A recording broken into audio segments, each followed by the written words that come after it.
Welcome back to the dopest show you won't get sick of. I'm Spencer. This is Sasha. Spent most of my 20s in federal prison, but I've been off heroin since April 9, 2010. Got a lot of stories about the dumb stuff I did to get put in prison. Also got a lot of stories about the crazy stuff that actually happened when I was in prison. And God forbid you end up in prison. I want to make some of the same mistakes I made.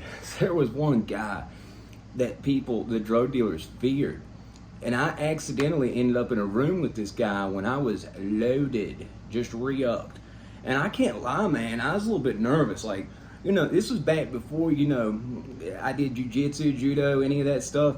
Like, my way of fighting was like if I had a problem with somebody, and I was pretty sure if I snuck up on them, started tagging them before they even knew what was happening, I'd get in and get out. And if not, I'd run. I was fast. I was a drug addict. I was skinny.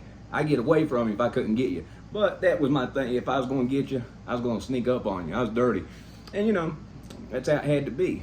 Didn't have skills back then, but anyway. So, I told a story about this guy who I was friends with, ended up living in an apartment with him on Brandon Avenue, from those people who know Roanoke a little bit.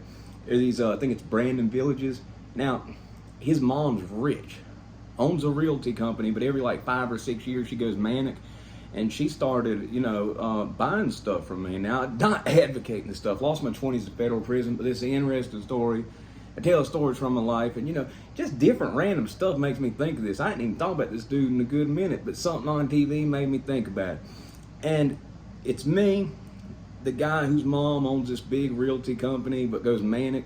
She's buying blow off me, but she's like taking bites out of it. She's like, I like to eat it because I made sure somebody did it before they left, so I knew that they weren't going to, set me up. My best thinking lost my 20s to prison, so it's definitely not a good thing. But anyway, I'd heard stories about this dude, JT. And anybody who's from the area, is in the circles I was in, knows about JT.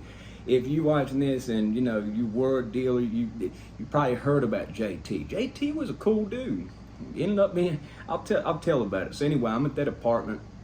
This guy, the guy who I'm living with, he's an actor. He has a lot of people over hanging out and stuff. And I'd heard stories about this guy. My actual guy who I was going through at this particular time said had like a bounty on him. You tell me where he's at, and I get there, I give you $500, you get him for me.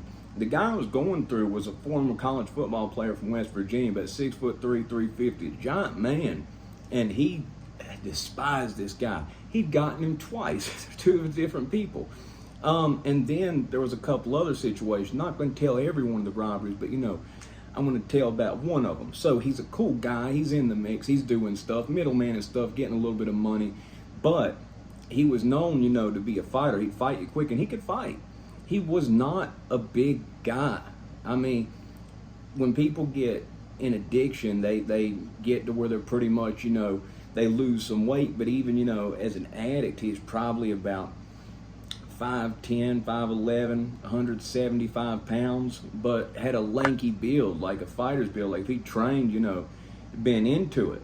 So he's a cool guy who a lot of people get along with. And one of the first instances I saw this, was at these apartments at Brandon Villages. Even though it's relatively close to a nice area, it's a little bit ghetto there at times, and you'd have some drunks and stuff. So there's one set of apartments here, then there's another set here. We were on the back set, so you couldn't see it from the street. And there's this drunk guy. Now, the guy who I'm living with, we get to this place, to the apartment, going back in it. And there's this guy who's approaching him and JT, who's drunk, and keeps, trying to bug him for, I can't remember if it's a cigarette, what he was doing. But he kept telling the guy, you need to back up, man. You need to back up off. And the guy kept oh, come on. And he just his arm, they just stay up, and he just keep firing. And he just fired on this guy, knocked him in the bushes. The guy fell, his pants fell down, were around his legs are up in the air, and he takes off on him. The guy's crying. And of course, we live in the first apartment that's as soon as you go down the stairs in this thing. I'm like, Jesus, what if he calls it? And I'm like, dude, what was that? He's like, man, when people get too close to me, I can't deal with that. And they get too close to me, and they keep on, and I just go off. And he talks cool. He didn't talk wild or anything. He talks really calm, and you wouldn't guess this out of him. So I end up, it's in the apartment I'm living in.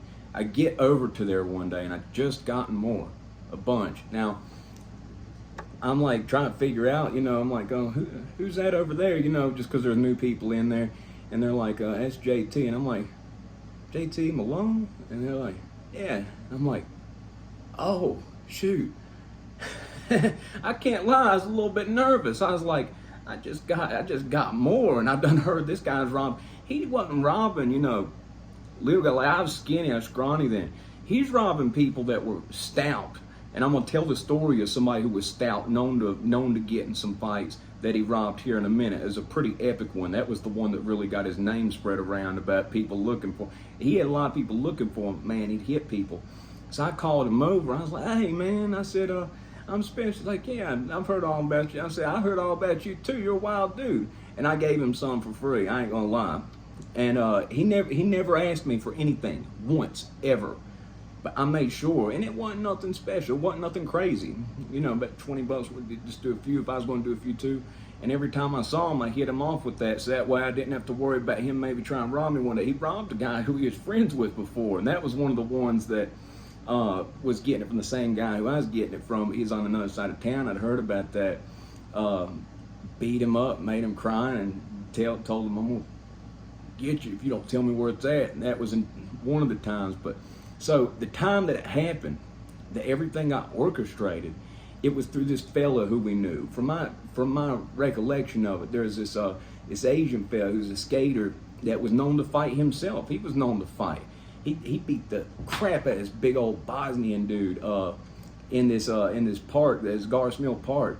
I mean, he's like 130, 140 pounds. This Bosnian guy was like 260 in the 10th grade, built like a grown man, bigger than a grown man in the 10th grade, and just one of those overgrown people. And he took off on him. Now this was the other guy, the Asian fella, and he windmilled him, but man, he whooped him. I look back at it now, wasn't all that technical, but some of these people would get in there and get it. And anyway, he'd set it up because the Asian fella is ultimately how I got hooked in with these guys from New York. There were these guys, they called them the New Yorkers. Basically, this guy got, his grandma passed away and left him like $100,000 or so. Okay, instead of making financial investments and stuff, like a normal person, or getting has this, that, he invested the money in weed and moved to Roanoke, and he'd have people going back and forth to New York for him. And I knew about this crew. There was a few of them, and there was one guy who it wasn't the main guy, but it was one of his buddies who I ended up going through a whole bunch. But they lived at the lake, which is about an hour out, and they'd drive in every day. And they'd stay in a restaurant probably, 4 hours a day. They'd hang out in restaurants, eat a whole bunch, order drinks, and they'd have people stop by, and they had everything already, and they had, remember one time I got from it was in like a gift bag that you give somebody for a birthday. Then we put in all this type of stuff, and they just had people go at the car and go get it. So, but anyway, for the Asian fella, I knew he had that connection, but he was also an oxy addict. So I knew there's going to be a time when he needs money, when he messes his money up. We actually ended up in the same outpatient rehab when we were 16 years old, 17 years old. We were 16, 17. I think it was 16. No, it's 16 because I didn't have my license when I first started going to this place, and it was through him that I met the guy that I started driving for the biggest dealer in my city. Yes, I met Bob through them. That's who introduced me to that bunch. Yeah. So anyway, I knew it was going to happen. That's a whole other story in itself. But basically, he messed up his money, and I'd been told him, I can't remember, it's like $500 or $1,000 I offered him to introduce me to them and for me to be able to go call them and get stuff from them, because I knew it was a connection that would be money, and that's stupid thinking. I lost my 20s because of this idiotic thinking right there, but that was my thinking right then, fast tracked. Instead of meeting people, working my way up, I pay people for a connection, and it worked, but all those people ended up locked up. It was a lengthy prison sentence, so it didn't work out too well for them. But before they were at the lake, I believe, which they got a house out there, and then they had other houses of girls and stuff. The guy, they called him Ho, Big Ho, because he's always with he's a big white guy, big pretty stout white guy. He's overweight too, but he's always with a little white hoe. And you know, just little skinny hoes. They called him Big Hoe because he liked hoes. There are these places, the Villages at Garsh Creek. That was the place I talked about where I had the apartment that had the empty apartment across the hall that got the door kicked in. Same place, different apartment. Now, from my understanding, the Asian fella, basically he set up a meeting between him and that guy, Big Hope, so then he could buy a couple pounds off of him. And he goes over there, and you know, it sounds kind of funny because he was nothing like this, but the movie True Romance, the guy with the dreadlocks, that was how he was acting at the start, like everything's cool, like you don't expect him to, you know, just pull a robbery out of nowhere. But they've got it out on the table, they're talking about it, and everybody's just chilling, everything else, who's sitting down. And basically, you know, JT's just cool. You know, he's like, just seems cool. Like, even when he's talking, he just whooped the guy to pieces, put him in the bush that I'd seen. And I was like, dude, what happened? Well, you know, he's just getting too close to me, and I can't stand it when people get close to me. Like, he's always calm, so nobody probably expected him to just take off. Like he said, he had that lanky build, and he could throw a punch. And he would throw a punch, and he'd throw it quick, and he'd throw it out of nowhere. Sounds like Ho was sitting on the couch. It was on the table. They were getting ready for him to pull out the money, and he just clocks him, knocks him off the couch and onto the ground, and he takes off at the door. Now, he gets a little tripped up, you know, getting down the stairs and everything, and Ho starts to catch up to him, and it sounded like he picked something up off the ground, because everybody was talking about this. He picked something up, it was a rock or a brick or something, and Ho started getting close, charging him like a little baby rhinoceros, and JT still, boom, popped him, leaking out of his head. And he takes off running. It sounded like, and I don't know if he had to have had a getaway car somewhere or a house to dip into, because, I mean, he rode there with the agent, felt like it, you're going to steal 2 peas and just take off without a getaway car? He must have had, I mean, he's crazy enough. He might dip through the woods or somewhere else to get back to where he was going. But I seriously think he had a getaway car or something. I never really asked him about that. I tried to stay away from the robbery conversations in case he got any ideas about me.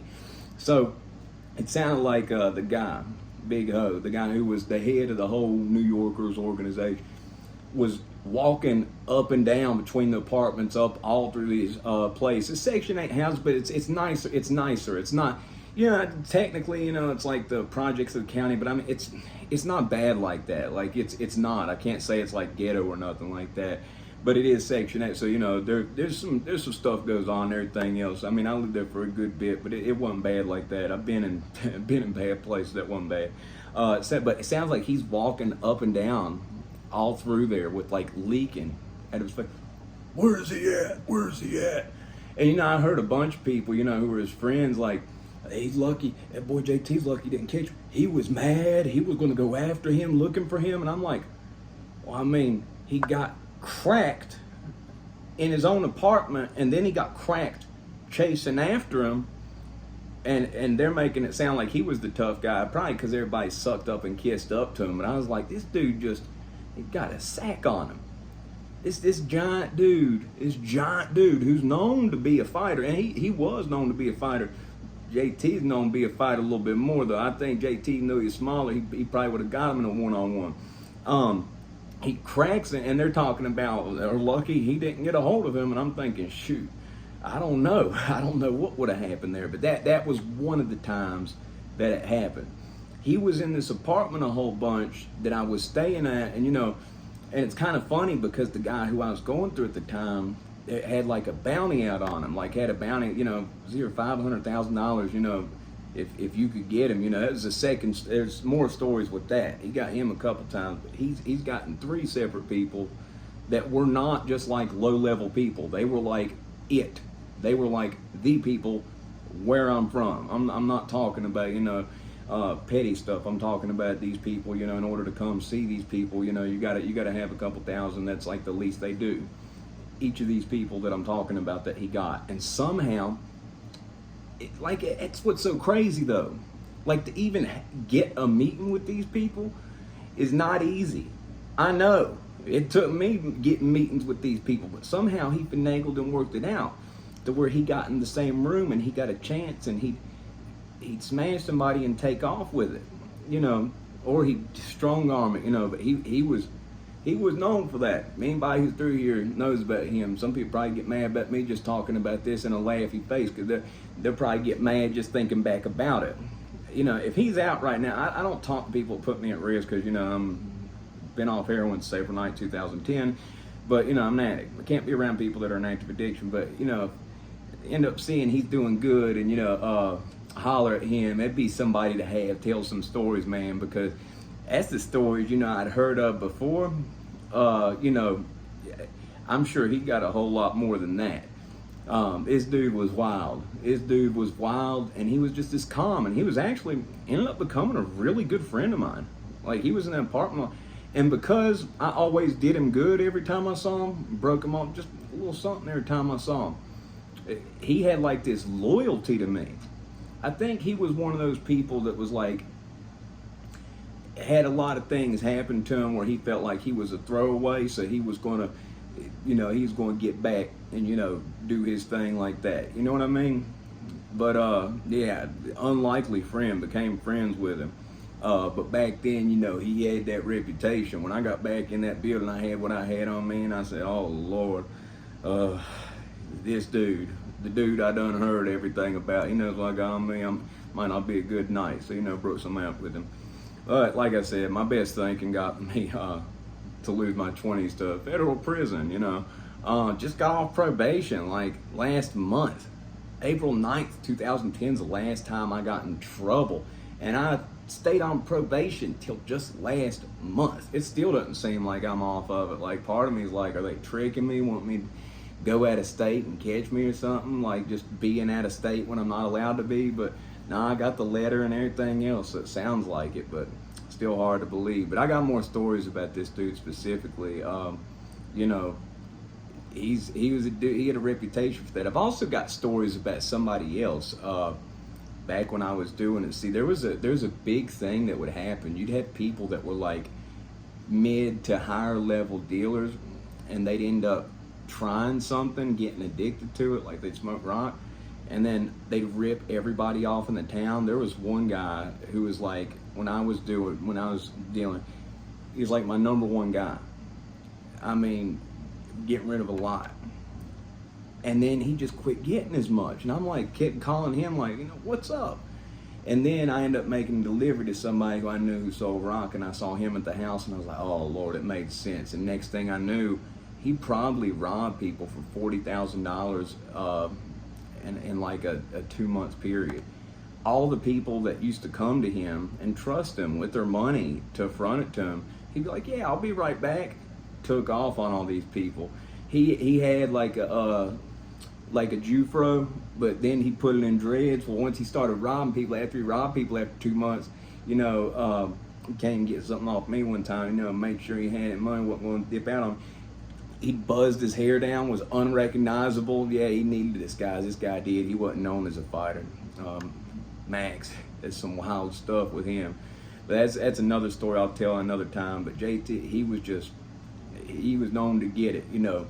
He hung out, it was like skaters, you know, rockers, that type of people he hung around. But man, this kid could fight. And it was wild though. It was wild. And I'm not gonna lie, I was a little nervous, I was a little scared. I thought, I just got back in here with this. He's gonna end up getting me. I better hide this. And ended up being best friends with him. Go figure.